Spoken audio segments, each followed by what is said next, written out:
జిల్లా కావలి పట్టణానికి చెందిన పరుగుల బామ్మ రామసుబ్బమ్మను కావలి నగర మాజీ మున్సిపల్ చైర్మన్ ప్రజా వైద్యశాల డాక్టర్ ప్రభాకర్ నాయుడు స్వచ్ఛంద సంస్థల ప్రతినిధులు రామసుబ్బమ్మ నివాసం నందు శాల్వాలతో పుష్పమాలలతో ఘనంగా సన్మానించారు.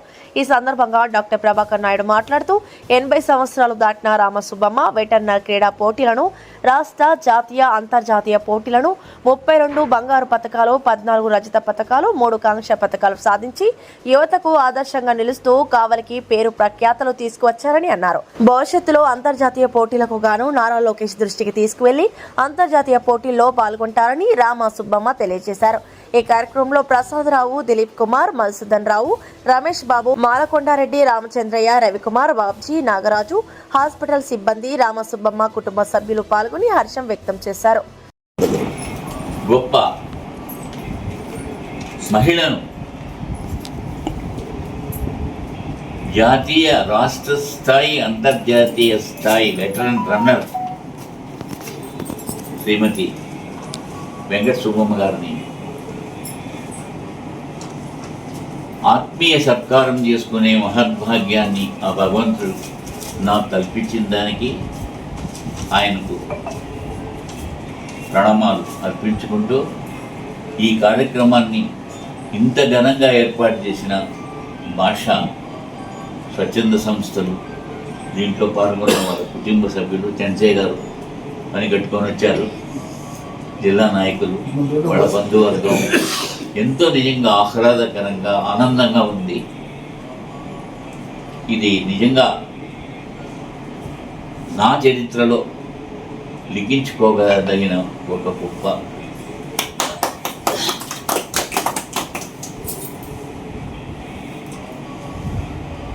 కాబట్టి మరి మహిళలు ఎంతోమంది ఉన్నారు. ఒక చిన్న స్థాయి నుండి, అంటే స్థాయి గురించి నేను ఎందుకు మాట్లాడుతున్నానంటే, మనలో ప్రతిభ ఉంటే మనం ఎంతైనా ఎదగొచ్చు. మనకు కులతో సంబంధం లేదు, ధనంతో సంబంధం లేదు. ఎందుకంటే నేను చెప్తున్నాను, నేను బేదారం ఎస్సీ కొడుకు, రాయలసీమ మాది. మీకు తెలుసు రాయలసీమలో కండిషన్స్. 8 మంది పిల్లల్లో నేను ప్రథమ సంతానం. నా ప్రతిభతోనే నేను పైకి వచ్చాను. మెడికల్ సీట్ సంపాదించుకున్నాను, మూవీస్ పాస్ అయినాను, ఎంఎస్ పాస్ అయ్యాను. ఊరు కాని ఊరికి కావలికి వచ్చి ఇక్కడ మళ్ళీ ఒక ప్రజాప్రతినిధిగా ఎంతో సేవ చేయించాను. ముందు నాకు ఎమ్మెల్యే టికెటే ఇచ్చారు. స్థానికులంతా వెళ్ళి ఆయన స్థానికుడు కాదని ఏదో మళ్ళీ టికెట్ క్యాన్సిల్ చేయించారు. నాకు ఇవ్వని దానికి అది టికెటే పోగొట్టుకున్నారు. ఆ తర్వాత మళ్ళీ నాకు చైర్మన్షిప్ ఇచ్చి మళ్ళీ నేను చైర్మన్ అవ్వగలను ప్రత్యక్ష ఎన్నికలు.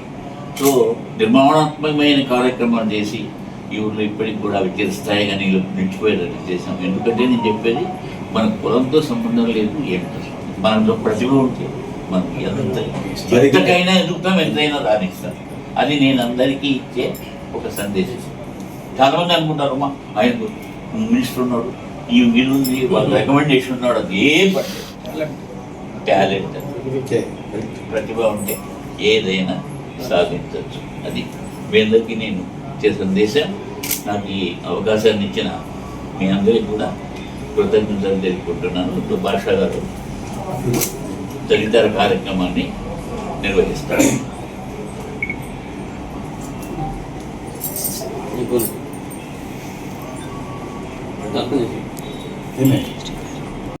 పట్టణంలో గౌరవ నెల్లూరులో ప్రజా వైద్యశాల అంటే రామచంద్ర హాస్పిటల్ మాత్రం గుర్తొస్తుంది. అట్లాగే కావల్లో ప్రజా వైద్యశాల అంటే డాక్టర్ ఎన్ ప్రభాకర్ నాయుడు గారు మాత్రమే గుర్తొస్తారని మేము వింటుండేవాళ్ళని. వాస్తవంగా నేను ఈరోజు సెలవు పెట్టి సార్ని కూడా ఒకసారి దర్శించుకోవాలి, చూడాలి. ఆయన్ని గొప్పవారి సందర్శన చాలా ఎన్నో ఇన్స్పిరేషన్స్కి దారితీస్తుందని చెప్పని ఆశతో నేను వచ్చాను. అయితే మీకు ఇక్కడ తెలియని అదే ఇక్కడ మిస్ అయిన 2-3 విషయాలు ఏంటంటే, మొట్టమొదటిసారిగా ఈమె పరుగులు మన జేబీ కాలేజీలో పరిగెత్తేది. అందరూ అక్కడ ఈయన్ని కొద్దిగా ఏంద్రా ఈ ముసలానికి ఇంకేం పని లేదా, పరిగిస్తుంది ఇట్లా పరిగిస్తుంది అని చెప్పి అందరూ కొంచెమంది అవాకు చవాకులు పేరారు. వాళ్ళందరూ ఈరోజు పత్రికల్లో మీ పత్రికల్లో మీడియా ద్వారా వచ్చినటువంటి ఈ వార్తలు విని ఒరే ఆ రోజు మనం ఆమెను అవహేళన చేశాం, ఈరోజు భారతదేశ వ్యాప్తంగా కావలి పట్టణంలో పేరు తీసుకొచ్చిన ఆమె అని చెప్పని వాళ్ళందరికీ తెలియాలని తెలియజేస్తూ, ఇంకోటి 2018లోనే ఈమె క్రీడాస్ఫూర్తిని పసిగట్టి కనిపెట్టి మొట్టమొదటిసారిగా కావల్లోనే ఈమె సన్మానం చేశారు. కావ్య కృష్ణ గౌరవాపకు ఎమ్మెల్యే గారు కాదు, వ్యాపారస్తులు.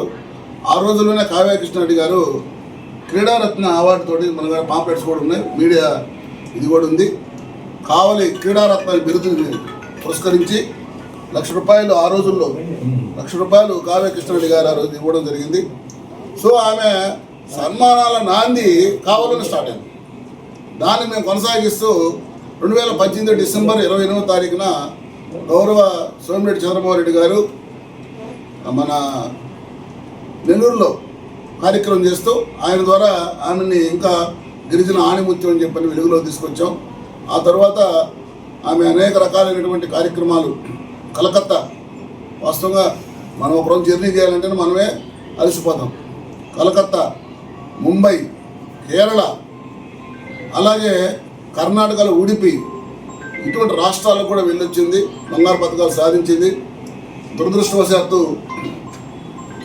శ్రీలంకలో పాస్పోర్ట్ కూడా తీసుకుంది. పాస్పోర్ట్ తీసుకుని శ్రీలంక వెళ్ళబోతుంటే అక్కడ చర్చి మీద బాంబ్ బ్లాస్ట్ అయింది. ఆ బాంబ్ బ్లాస్ట్ వల్ల శ్రీలంక వెళ్ళలేకపోయింది. లేకపోతే శ్రీలంకకు వెళ్ళి అంతర్జాతీయ క్రీడాకారిణిగా కూడా గుర్తింపు పొందుండేది.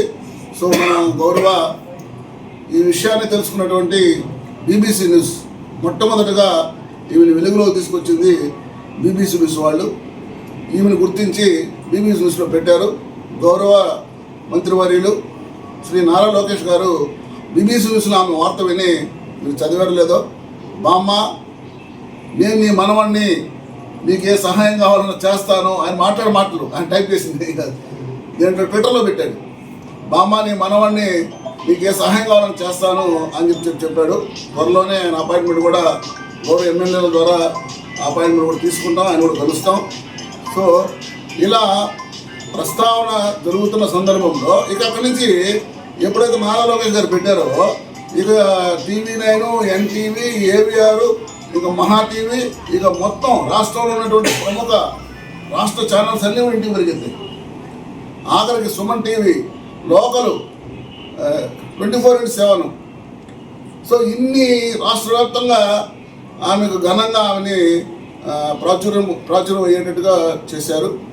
అయితే మాకు ఎక్కడ ఏం చేసినా కూడా కావలి అల్లుడుగా ఇక్కడ సన్మానం చేస్తే ఇక్కడ పుట్టి పెరిగిన ఆమె, ఇక్కడ తిరుగులాడిన ఆమె, ఇక్కడే వాళ్ళ ఇళ్ళలో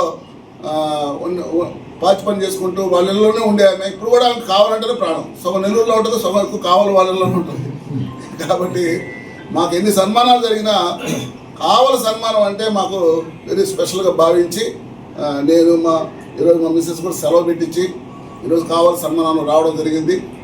సో ఈ సందర్భంగా మన ఈ హాస్పిటల్, మన ప్రభాకర్ నాయుడు గారు, గౌరవ ప్రభాకర్ నాయుడు గారు హాస్పిటల్లో ఆమెను గుర్తించి సన్మానించినందుకు, దానికి ప్రోత్సహించి దీనికి కర్త కర్మ క్రియ అయినటువంటి భాషా గారికి, దిలీప్ గారికి, మిగతా సోదర స్వచ్ఛంద సంస్థలు మానకొండారెడ్డి గారికి, మిగతా సోదర స్వచ్ఛంద సంస్థలందరికీ కూడా ధన్యవాదాలు తెలియజేస్తూ, ఆమె రాబోయే రోజుల్లో మళ్ళా ఆమె శక్తి ఉన్నంత వరకు మేము ఆమె క్రీడల్లో ప్రోత్సహిస్తామని చెప్పని కుటుంబ సభ్యులుగా తెలియజేస్తూ అవకాశం ఇచ్చినటువంటి భాషా గారికి ధన్యవాదాలు. Thank you. Very good.